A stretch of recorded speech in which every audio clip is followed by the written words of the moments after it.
Welcome to the Here's My Story channel. I'm Layla. For my 12th birthday, my mom gave me this heart-shaped locket. Inside, there's a picture of my mom on one side and of me on the other. She told me, through this necklace, I'll be with you wherever you go. You can always look at it when you miss me.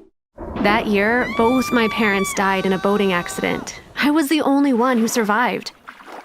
I didn't have any relatives to look after me, so I was placed in a group home. My life was completely upended. I would stare at my mother's picture and cry all day long. Eventually, a musician couple adopted me. Thanks to them, I started living again.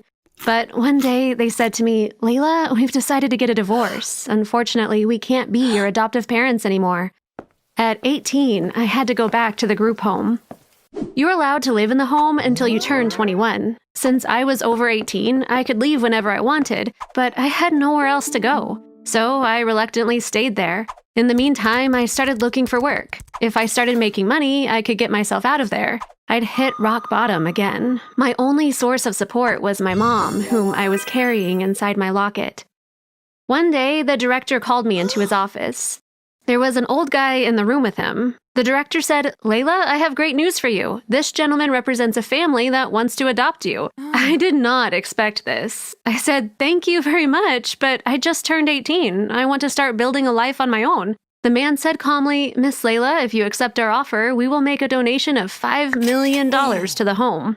It was obviously a wealthy family, but I was weary of another adoption adventure. I looked at the director. He was waiting for my response with excitement. Well, $5 million is a lot of money, so he was right to get excited. I had to say yes, but only because I was thinking of the home.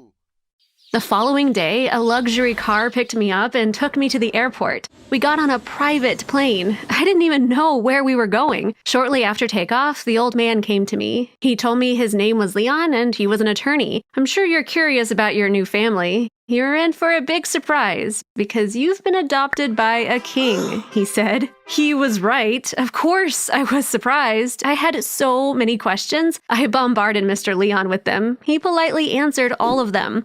He told me that the country where we were headed was made up of 3 islands in the middle of the ocean. Its total population is 170,000. The biggest island is the capital. It's a really wealthy country because 2 of the world's biggest diamond mines are located there. Its citizens are very happy and love their king very much.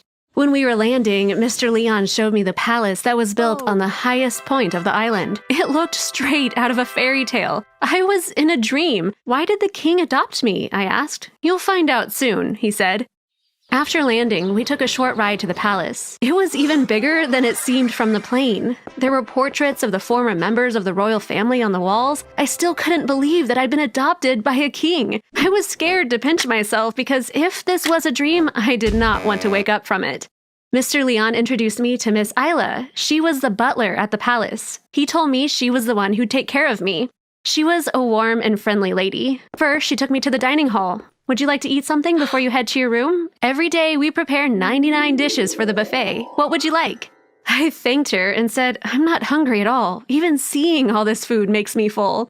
Miss Isla then took me to my quarters. I was staring around, mesmerized. My room was magnificent. 3 other people walked in. Miss Isla said, "The royal tailors will take your measurements. They'll make you dresses you can wear every day or on special occasions. They're thinking about 100 everyday dresses and 100 gowns to begin with. Will that be enough for you?" "Please don't get me wrong, but isn't that a little too much?" Miss Isla replied, "In that case, for now we'll do 10 each." I was going to say, even that feels excessive, but Miss Isla said, "In the morning you will meet the king. I'll leave you to rest. I'm sure you need it," and left with the tailors. I was so excited when I heard I was going to meet the king. What was he like? Would he like me? Why had he adopted me? Before I could even change my clothes, I fell asleep, a million questions running in my head. I woke up to a strange sound. It was coming from my window. Because my room was so high up, I thought it was a bird. When I opened the curtain, I couldn't believe my eyes. A giraffe was staring at me. I opened the window right away. I started petting the giraffe's head. Somebody yelled from downstairs, "I'm sorry, is she bothering you?" "No, I love this. Do you have animals like this one around here?" I asked. The person downstairs said, "We have giraffes, peacocks, deer, parrots, even pandas here. You may run into them while walking in the garden. Are you their caretaker? I asked. Yes, my name is Lucas, he said, and I shouted down, pleased to meet you, and I'm Layla. When Lucas said, I'm pleased to meet you too, I'll see you around. Bella now needs to feed a baby. I yelled, can I come with you? I've never seen a baby giraffe. 5 minutes later, I was with Lucas alongside the baby giraffe. Unfortunately, this baby's mother died during labor. Bella is feeding her, he said, and I started tearing up. I opened up my locket and showed him my mom's picture. I'm sorry, I don't usually cry this easily. I lost my mom too. Not a day passes when I don't miss her, I said. Lucas turned to the baby giraffe. This little boy's name is Lucas. Do you know why I gave him my own name? Because he's an orphan like me. Every time I look at him, I remember I'm an orphan and I think about my mother. If we ever have a female baby giraffe, we'll name her after you, he said, smiling. At that moment, I heard Miss Isla calling for me. I'd almost forgotten that I was going to meet the king. I said goodbye to Lucas and ran to her. The king is in a meeting right now. Meanwhile, we can go and visit a spot which I think you will love, she said. After passing through many doors, we came to the place Miss Isla was talking about, a jewelry store. It had a sparkling display. When we entered, I asked, there's a jewelry store inside the palace? Is it only open to the royal family? Miss Isla and the man inside laughed. Miss Isla replied, this is not a store. These are the royal jewels. You can take anything you want. The man was holding a necklace made up of gigantic diamonds. Would you like to try this? It's one of the most valuable necklaces in the world, she said. I held on to my own necklace. Thanks so much, but I already have the world's most valuable necklace right here. Miss Isla was taken by surprise. Are you sure? You can have whatever you want from here. I don't think any girl can resist these pieces of jewelry, she insisted. Thanks so much, but I don't ever want to wear anything other than this necklace, I replied. Miss Isla said, in that case, we can now go and meet the king. I'm sure he'll be delighted to see you.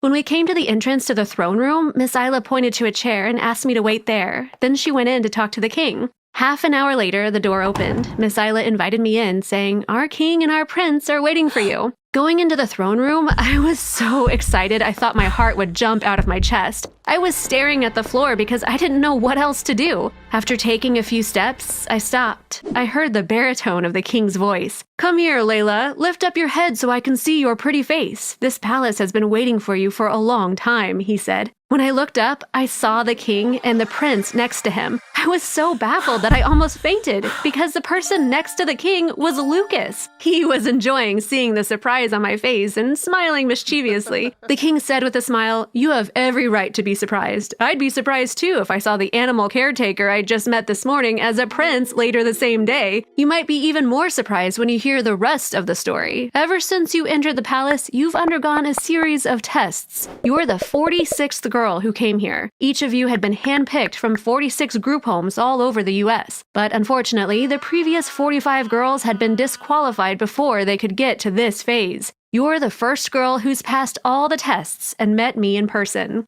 I didn't quite get what the king was talking about, but I was still too excited to speak. All I could do was smile. The king looked up. He was quiet for a while, and then he stared at a painting on the wall. Then he turned to me again. The lady in that painting is my dear wife, Olivia. I met her in New York and fell in love with her at first sight. Soon after, we got married. I was only a prince back then. When my father passed, I came back here and was inaugurated as the king. Olivia became the queen. We were a very happy couple. When Lucas was born, we became a very happy family.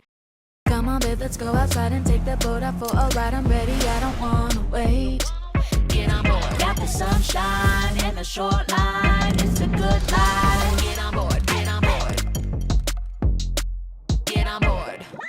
For years, we ruled our country in peace, but every fairy tale comes to an end. Olivia passed away last year. She had grown up in an orphanage. She wanted Lucas to marry an orphan too, so we wanted to fulfill her wish. Miss Isla designed several rounds of tests for us to pick the best bride for the palace. Miss Isla, please go on if you like.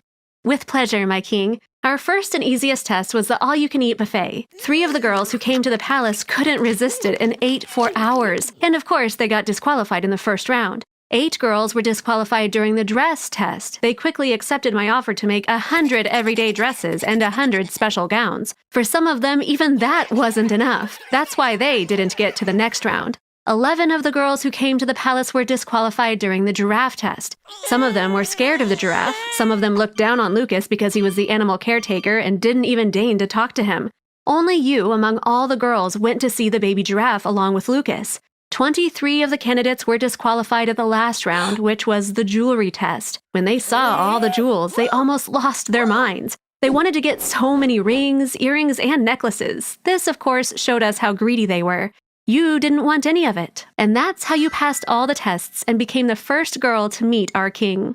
And what do you think happened next? The king looked to his son. "It's your turn now," he said. Lucas got down on one knee in front of me and asked, "Will you be my wife and our princess?" You've probably guessed what my answer was. We're now engaged. We're getting married next month. By the way, a female baby giraffe was born, but I didn't give her my name. I named her after my mom. Now there's one more thing that reminds me of my mom every time I look at it.